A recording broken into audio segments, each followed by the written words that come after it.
Assalamualaikum warahmatullahi wabarakatuh.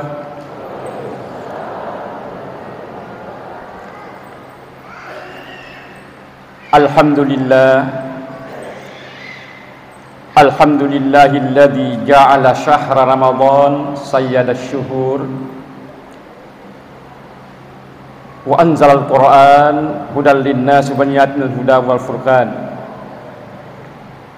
Wassalatu wassalamu ala sayyidina Muhammad wa ala alihi wa sahbihi ajma'in. Amma ba'd. Qala Allah subhanahu wa ta'ala fil Qur'anil Karim wa huwa asdaqul qailin. A'udzu billahi minasy syaithanir rajim. Bismillahirrahmanirrahim.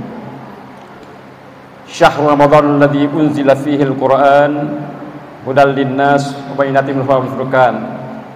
Shadaqallahul adzim. Kaum muslimin dan muslimat, sidang jamaah Isyah dan Tarawih yang insyaallah dimuliakan Allah Subhanahu wa taala. Pertama-tama tentu saja kita wajib bersyukur kepada Allah Subhanahu wa taala. Oleh karena pada malam yang ke-17 ini kita masih mendapatkan nikmat Allah Subhanahu wa taala yang sangat besar, yang kadang-kadang kita tidak menyadarinya, yakni nikmat kesehatan jasmani dan rohani. Tanpa kedua jenis kesehatan itu, kita tidak mungkin melangkahkan kaki kita ke masjid yang cantik dan indah ini dalam rangka menyemarakkan malam Ramadan, khususnya di malam yang ke-17 ini. Mudah-mudahan Allah Subhanahu wa taala senantiasa memberikan kekuatan iman kepada kita untuk bisa memaksimalkan kehadiran Ramadan di tengah-tengah kehidupan kita di tahun 2023 ini. Amin ya rabbal alamin. Jemaah tarawih yang berbahagia, oleh panitia saya diamanahkan untuk menyampaikan sebuah tema dalam momentum 17 Ramadan ini, yakni makna dan hikmah nuzulul Quran. Jemaah tarawih yang berbahagia, salah satu peristiwa penting yang terjadi di bulan suci Ramadan ini adalah terjadinya nuzulul Quran, yakni turunnya Al-Quran yang disampaikan oleh malaikat Jibril kepada Rasulullah SAW bertepatan dengan tanggal 17 Ramadan. Hadirin berbahagia, nuzulul Quran secara bahasa berarti turunnya Al-Quran. Nuzul dalam bahasa Arab diambil dari kata nazala yanzilu nuzul, yang berarti turunnya Al-Quran, turunnya Al-Quran. Allah Subhanahu wa taala menurunkan Al-Quran bertepatan di bulan suci Ramadan seperti yang kita alami saat ini. Hal itu ditegaskan Allah Subhanahu wa taala di dalam Al-Qur'an, di dalam surah Al-Baqarah ayat 185. Syahrul Ramadan alladzi unzila fihi al-Qur'an hudal linnas wa bayyinatin minal huda wal furqan. Bulan Ramadan yakni bulan di mana Al-Quran diturunkan oleh Allah Subhanahu wa taala sebagai hudan linnas, sebagai petunjuk, panduan, pedoman hidup buat umat manusia, wa bayyinatin minal huda, dan penjelasan terhadap petunjuk tersebut, wal furqan, dan sekaligus pembeda, pemisah antara yang hak dan batil, antara yang halal dan haram, dan seterusnya. Jemaah tarawih yang berbahagia, pada kesempatan malam hari ini kita tidak akan menjelaskan lebih panjang lebar tentang peristiwa itu, tetapi yang terpenting adalah apa sesungguhnya hikmah atau tujuan Allah Subhanahu wa taala menurunkan Al-Qur'an itu kepada Rasulullah sallallahu alaihi wasallam dan kepada kita semua tentunya. Hal itu dijawab oleh Allah Subhanahu wa taala seperti yang saya bacakan tadi, hudal linnas wa bayyinatin minal huda wal furqan. Jadi sesungguhnya tujuan Allah Subhanahu wa taala menurunkan Al-Qur'an itu adalah yang pertama agar menjadi pedoman hidup, menjadi tuntunan, acuan hidup buat umat manusia, khususnya umat Islam di dalam menjalani kehidupan ini. Mengapa manusia perlu pedoman hidup? Kita tahu bahwa manusia diciptakan Allah Subhanahu wa taala dengan sebuah tugas yang maha berat, tugas yang sangat berat yang hanya bisa dipikul oleh manusia. Sebagai apa? Khalifatullah fil ardh. Sebagai khalifah Allah Subhanahu wa taala yang diberi tugas untuk membangun bumi ini, menjaga kestabilan sosial dan alam, dan menjaga prinsip-prinsip keadilan sosial dan seterusnya. Oleh karena itu, karena beratnya tugas manusia, maka manusia membutuhkan semacam pedoman hidup untuk dipedomani dalam rangka menjalankan tugas yang sangat berat itu. Jemaah tarawih yang berbahagia, tugas kita berikutnya adalah apa yang harus kita lakukan untuk bisa memfungsikan Al-Quran seperti yang dikehendaki Allah Subhanahu wa ta'ala sebagai pedoman hidup buat kita di dalam menjalani tugas kita yang maha berat sebagai Khalifatullah fil ardh. Menurut ulama kita, paling tidak ada 4 langkah yang mesti kita lakukan.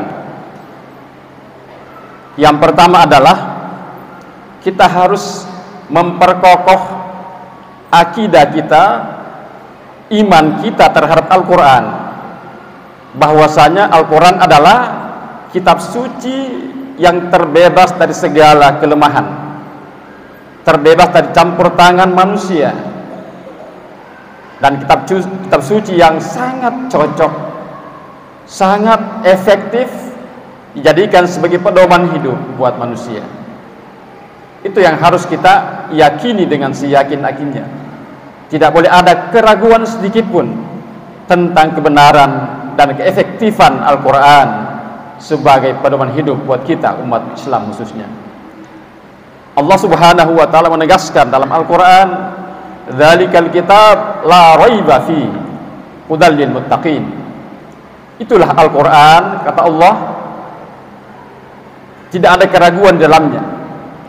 La raiba fi, tidak boleh ada keraguan sedikit pun akan kebenaran dan keampuhan Al-Quran sebagai pedoman hidup buat kita. Hudal lil muttaqin, dan sekaligus menjadi pedoman hidup khususnya buat orang-orang yang bertakwa kepada Allah Subhanahu wa ta'ala. Mengapa mesti kita mempercayai Al-Quran sebagai pedoman hidup yang paling efektif dan paling cocok sesuai dengan fitrah manusia? Karena kita yakin dan percaya Al-Quran adalah kalamullah, ucapan Allah, perkataan Allah. Allah adalah pencipta manusia, maka sangat wajar Kalau Allah lah yang paling tahu, paling mengetahui apa yang dibutuhkan oleh manusia yang merupakan ciptaan Allah Subhanahu wa ta'ala. Itu yang pertama. Yang kedua yang harus kita lakukan adalah kita harus membaca Al-Quran terus menerus tanpa henti.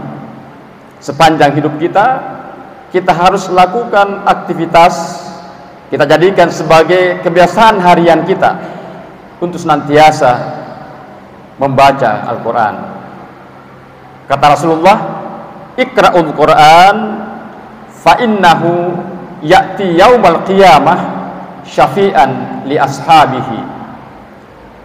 Kata Rasulullah, bacalah Al-Quran itu. Baca Al-Qurannya. Fa innahu ya'ti yaumal qiyamah, karena sesungguhnya Al-Quran akan datang nanti di hari kemudian, di hari kiamat, syafi'an li ashabihi, memberikan syafaat, memberikan pertolongan, bantuan kepada para sahabatnya. Siapa sahabat Al-Quran? Tiada lain kecuali orang-orang yang senantiasa membaca Al-Quran. Jadilah kita sahabat Al-Quran. Beruntunglah kita menjadi sahabat Al-Quran, karena kita selalu membaca dan membaca Al-Quran Karim. Kemudian yang ketiga yang harus kita lakukan adalah setelah kita baca dalam kehidupan kita sehari-hari, apalagi yang kita lakukan? Kita harus mempelajarinya, mengerti isi dan maksudnya. Tanpa itu, kalau hanya kita berhenti pada para kegiatan membaca semata, tanpa diteruskan mengkaji dan mempelajari Al-Quran, maka saya yakin dan percaya tujuan kita untuk memfungsikan Al-Quran sebagai pedoman hidup tidak akan tercapai sebagaimana mestinya. Oleh karena itu, langkah yang ketiga yang harus kita lakukan adalah kita berusaha mempelajari Al-Quran. Setelah kita mempelajari Al-Quran, kita juga harus mengajarkan Al-Quran kepada orang lain, terutama kepada generasi penerus kita, anak-anak kita, siswa-siswa kita, santri-santri kita, dan seterusnya. Rasulullah mengatakan, khairun nas man ta'allama al-Quran wa 'allamahu. Sebaik-baik manusia, kata Rasulullah, adalah orang-orang yang senantiasa mempelajari Al-Quran, mengkaji Al-Quran, membahas Al-Quran, dan sekaligus mengajarkan Al-Quran kepada orang lain. Disinilah letak kemuliaan pekerjaan seorang guru, seorang muballigh misalnya. Dia senantiasa belajar dan tak lupa juga mengajarkan kepada orang lain, terutama kepada generasi penerus kita yang merupakan dambaan harapan di masa depan yang bisa melanjutkan perjuangan kita pada saat-saat sekarang ini. Jemaah tarawih yang berbahagia. Kemudian yang terakhir tentunya, setelah kita yakini Al-Quran sebagai satu-satunya pedoman hidup yang paling sesuai dengan kebutuhan umat manusia, kemudian kita baca Al-Quran, kemudian kita mempelajari Al-Quran dan mengajarkan Al-Quran pada generasi penerus kita. Yang terakhir tentunya kita harus berusaha untuk mengamalkan Al-Quranul Karim. Tanpa itu, tanpa kita mengamalkan Al-Quran, tidak ada gunanya kita membaca Al-Quran, kita membahas Al-Quran, kita mempelajari dan mengajarkan Al-Quran. Tanpa diamalkan, maka tidak bermakna apa-apa. Nah, oleh karena itu, keempat langkah ini harus kita lakukan secara berbarengan, terus menerus sepanjang hayat kita, tanpa mengenal waktu dan tempat. Hadirin berbahagia, mudah-mudahan dalam suasana Ramadan ini, khususnya di malam 17 Ramadan, suasana peringatan nuzul Quran, mari kita tingkatkan kita kembali menggemakan semangat kita, tekad kita, nawaitu kita, komitmen diri kita untuk senantiasa menjadi pencinta Al-Quran dan pengamal Al-Quran dalam kehidupan kita bermasyarakat, berbangsa dan bernegara. Demikian, mudah-mudahan ada manfaatnya. Billahi taufiq wal hidayah. Wassalamualaikum warahmatullahi wabarakatuh.